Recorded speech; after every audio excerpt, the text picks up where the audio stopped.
To become independent at mealtimes, young children need to develop physical, cognitive and social skills. Every child will develop these skills in their own time, but you can support your baby or toddler by providing a calm and responsive environment to learn and practice.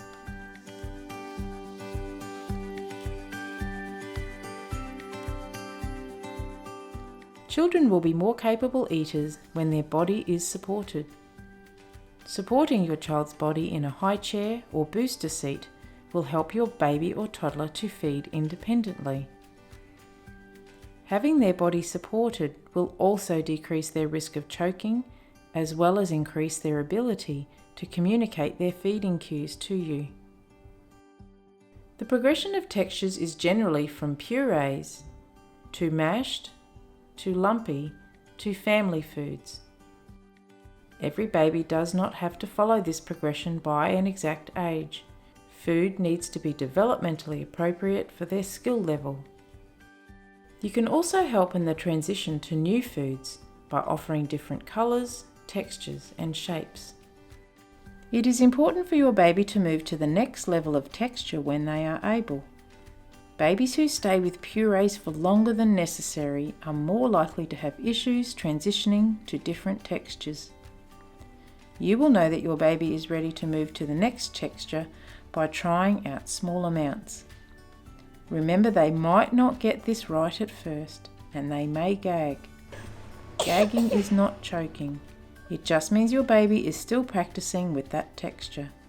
The way your baby will become proficient with the new texture is to keep offering small amounts as opportunities to practice. After a few weeks of commencing solids, your baby's mouth movements begin to change. They will be able to start to chew with their gums. With these new skills, there is often increased interest in picking up finger foods and holding the spoon. If they will let you, this is a good time to start sharing the job of feeding by you having one spoon and your child the other. As their spoon feeding and self-feeding skills increase over the next couple of months, babies will be less interested in being fed and want to do this themselves. Sometimes they may return to picking up food with their hands, and this still might be the most efficient way to eat. Expect your child and their environment to get messy. Mess is an important part of learning to self-feed. As your child becomes more skilled at self-feeding, there will be less mess. Becoming messy is also about children accepting new foods and textures. Research has shown that children are more likely to accept new foods if they have had the opportunity to explore the food first.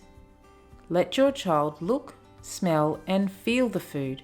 When they are ready, they will bring it to their mouth. Mealtimes are the perfect opportunity for your child to build their social interaction skills, such as turn-taking, listening to others, and showing their shared enjoyment of the meal through smiling and vocalizations. Children learn by watching and copying others.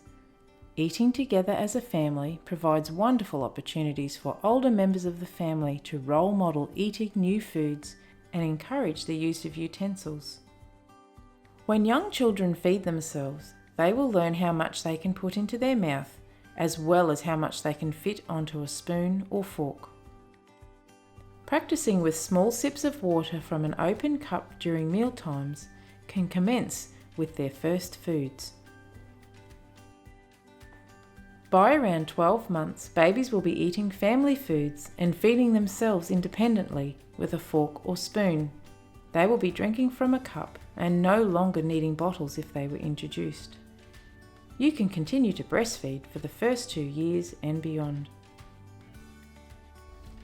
If you're concerned about feeding your baby, talk to your local child health nurse or GP. You can also call the 13 Health number if living in Queensland and ask to speak to a child health nurse.